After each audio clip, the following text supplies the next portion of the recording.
जय नर्मदा मैया. हर हर नर्मदे, हर हर नर्मदे. माय माऊली नमस्कार. विविध कथासार ग्रंथातून आपण नर्मदा पुराण श्रवण करून अभिवाचन करू या भक्तीने. तुम्ही पण बोला नर्मदे, हर हर नर्मदे. लाभ घ्या, लाभ द्या माऊलींनो, पुण्य कमवा सारे जनींनो. चला तर सुरुवात करूया. भाग 35. श्री गणेशाय नमः. श्री कुलदेवताय नमः. हर हर नर्मदे. आजचा भाग महेश्वर तीर्थाचा महिमा. राजा सालंकायनाचा यज्ञ.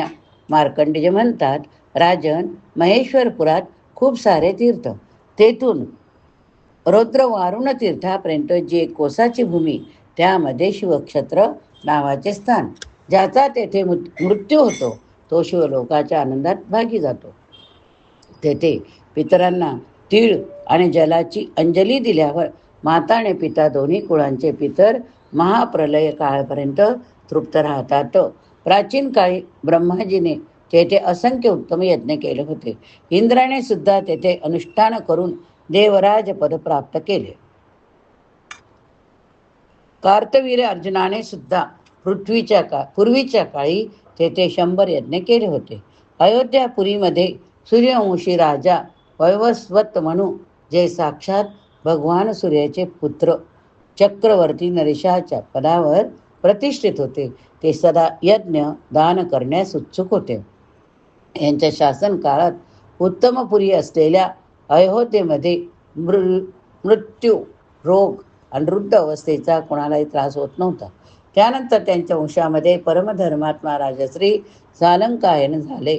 त्यांच्या राज्यकाळात संपूर्ण पृथ्वी सस्यश्यामला धान्याने परिपूर्ण होती. गायी सुद्धा इच्छेनुसार दूध देत होत्या. एकदा अयोध्येत 12 वर्षे पाऊस पडला नाही. संपूर्ण देशवासी माणसे पशु मरावयास लागले. घास, फूस, तृण, लता, वेल 4 प्रकारचे जीवसमुदाय सुद्धा नष्ट झाले. त्यावेळी देवता, असुर व माणसामध्ये मोठा हाहाकार माजला. युधिष्ठिर आपल्या देशात आलेल्या आपत्ती पाहून राजश्री सालकायनला मोठे चिंता वाटू लागले. ते विचार करू लागले, जन्मापासून आतापर्यंत माझ्याकडून कोणतेही पाप झाले नाही. मी सदैव संसार सागरातून पार करणाऱ्या भगवान श्रीहरीचे पूजन करतो. ब्राह्मण ऋषीमुनींना सुद्धा मी आपल्या इच्छेनुसार तृप्त केले, तरी सुद्धा माझ्या राष्ट्रावर ही विपत्ती का आली? अशा प्रकारे विचार करून बृहस्पती सारख्या बुद्धिमान ब्रह्मवादी वशिष्ठ मुनींना राजाने भक्तिभावाने साष्टांग प्रणाम केला व विचारले, ही 12 वर्षाची अनावृत्ती का झाली? वशिष्ठ म्हणाले, महाबाहो, जनसमुदायामध्ये महर्षीचे वचन ऐकून त्यानुसार काहीतरी उपाय केला पाहिजे. तेव्हा राजाने जनसभेत आसनावर बसलेल्या महर्षीजवळ जाऊन अनावृष्टीचे कारण विचारले. त्यांनी विचारल्यानंतर महर्षी म्हणाले, राजन, भूत आणि भविष्य काळाच्या तत्वाला जाणणारे गुरु महात्मा मार्कंडेय मुनींच्या आश्रमात जाऊन ब्राह्मणाबरोबर विचार करावा. ते मुनी जो धर्म सांगतील ते तुम्ही पालन केले पाहिजे. त्यानंतर राजा सालंकायन ब्राह्मणाबरोबर दिव्य रथावर आरूढ होऊन नर्मदा तटावर गेले. तेथे बसलेल्या मार्कंडेयांना प्रणाम करून बसले. तेव्हा मी मार्कंडेयाने त्याचे कुशल मंगल विचारले. राजा म्हणाला, ब्राह्मण, आज आपल्या चरणाविंदाचे दर्शन केल्याने मी सुकुशल होय, परंतु माझ्या राष्ट्राच्या भविष्यात काय होईल याची चिंता मला लागली. मार्कंडेय म्हणाले, प्रजेच्या कुमार्गीपणामुळे देवता ब्राह्मणांना त्रास दिल्याने, तसेच वर्णाश्रय धर्माचा नाश केल्याने जो महान अधर्म होतो तो धर्माला हानी पोचवतो. तेव्हा या संकटातून मुक्ती मिळवण्याकरिता तू नर्मदा तटावर येऊन रुद्रयज्ञ कर आणि महादेवजीची विधीपूर्वक आराधना कर. यामुळे वर्तमान उपद्रवाची शांती होईल. ढग इच्छेनुसार पाऊस पाडतील. पुन्हा सृष्टीचे कार्य पूर्ववत होईल. तू सुद्धा पापदोषातून मोकळा होशील. तसेच राज्य आणि स्वर्ग मिळवशील. मुनींचे वचन ऐकून राजाने मुनींसहित मार्कंडेयजींना नमस्कार केला. म्हटले, महामुनी, आपण कृपा करून जे काही मला सांगितले ते माझ्यावर आपली मोठी कृपा अनुग्रह मानतो. असे म्हणून राजाने अयोध्यापुरीला संदेश पाठवून आपल्या राण्या राजकुमारांना यज्ञ सामग्रीसह येथे बोलवले. त्यांना बोलवल्यावर महाराजांच्या 1008 राण्या, राजकुमार तसेच घरातील काम करणारे इतर लोक सुद्धा यज्ञ सामग्रीसहित तेथे उपस्थित झाले. तेव्हा राजा सालंकायनाने प्रणाम करून मला प्रणाम करून यज्ञ आरंभ करण्याची अनुमती मागितली. वैदूर्य पर्वताच्या पश्चिम भागात यज्ञयूप यज्ञमंडप निर्माण करण्यास मी सांगितले. तसेच यज्ञाची सर्व सामग्री तेथे एकत्र केली. तेव्हा राजाने यज्ञाकरिता वशिष्ठ, वामदेव, इतर अनेक ऋषींना मान दिला. यज्ञ मंडपात सोन्याचे मोठमोठे खांब लावले. त्यामुळे तेथे मोठी शोभा दिसत होती.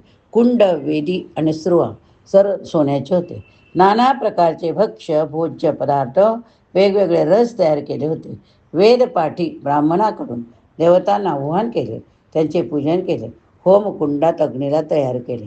धुराशिवाय अग्नी प्रज्वलित झाला. वेदमंत्राच्या उच्चाराने आकाशात नाद घुमला. आहुती देण्यास सुरुवात झाली. अशा प्रकारे विधीपूर्वक यज्ञ पूर्ण झाला. नंतर सर्व लोक अवभ्रूय स्नानाकरिता नर्मदेकडे गेले. तेव्हा तेथे पाणी सुकलेले दिसले. ते पाहून राजाला मोठे आश्चर्य वाटले. त्याने मुनीवर दुर्वासांना विचारले, हे काय झालं? वर्षासुद्धा कोठी झाली नाही. नर्मदेचे पहिले जलसुद्धा सुकले. याचं कारण काय? राजाचा प्रश्न ऐकून दुर्वास म्हणाले, राजन, जल तर सर्व लोकांच्या अभिष्ट आहे. तप, होम, वेद, मंत्र ब्राह्मणांच्या अधीन होय. यज्ञ रक्षा दक्षिणा यजमानाच्या अधीन असते. तर सर्व काही विधिवत संपन्न झाले. नर्मदा जलरहित झाली.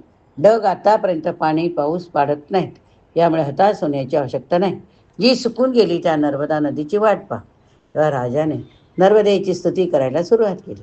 सुरेश्वरी तुला नमस्कार, शंकरात्मजे तुला नमस्कार, इडा, पिंगला, उमा, गंगा, सरस्वती, वेदमाता गायत्री, सावित्री, सरस्वती, ब्राह्मी, वैष्णवी, गौरी सर्व काही तूच परम यशस्विनी लोकमाता लक्ष्मी. पृथ्वीवर जेवढे तीर्थ ते सर्व तुझ्यामध्ये व्याप्त. संपूर्ण चराचर जग तुझ्या जलाने व्याप्त. जगामध्ये असे कोणते ठिकाण पाहायस मिळत नाही की ते तुझ्या जलाने आवृत्त नाही. तुझ्या जलामध्ये फक्त स्नान केल्याने तृप्ती होते. सर्व जीव परमगतीला प्राप्त होतात. अमित तेजस्वी राजाच्या तोंडून हे स्तवन ऐकल्यावर नर्मदा देवीने प्रत्यक्ष दर्शन दिले व म्हणाली, राजन, तुझ्या मनामध्ये जे अभिलाषा आहे त्यानुसार वर माग. राजाने म्हटले, देवी, तू 7 पूर्वीच्या व 7 दुसऱ्या प्रवाहांना अक्षय कर. नर्मदा म्हणाली, राजन, घे हे वरदान मी तुला यथार्थ रूपाने दिले.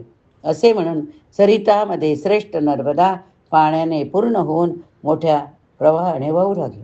राजा सालंकायनाचे हे अद्भुत कर्म पाहून सत्यधर्मपरायण सर्व महर्षी त्यांची प्रशंसा करू लागले. त्यानंतर त्या सर्वांनी नर्मदेमध्ये स्नान, अवगाहन, जलपान, पितृकर्म केले.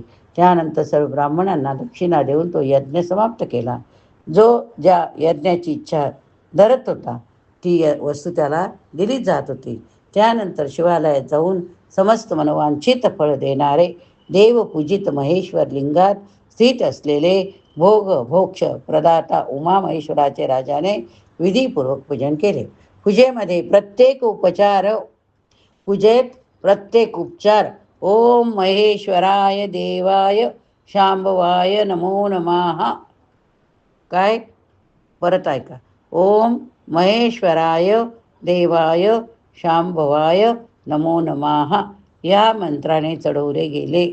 आपण सुद्धा हे ऐकल्यानंतर समाप्तीच्या वेळी आपण सुद्धा कमीत कमी 5, 11, 21 वेळा ओम महेश्वराय देवाय शांभवाय नमो नमः हा मंत्र म्हणून पूजा समाप्त झाल्यावर राजा तेथेच हात जोडून उभा राहिला. त्यानंतर नर्मदा देवी भगवान शंकराच्या चरणाखालून प्रगट झाली. तिचा तो प्रवाह संपूर्ण देवताद्वारा पूजिला गेला. त्यानंतर संतुष्ट झालेले महादेव इतर देव म्हणाले, राजन, तू मनाला वाटेल तो वर माग.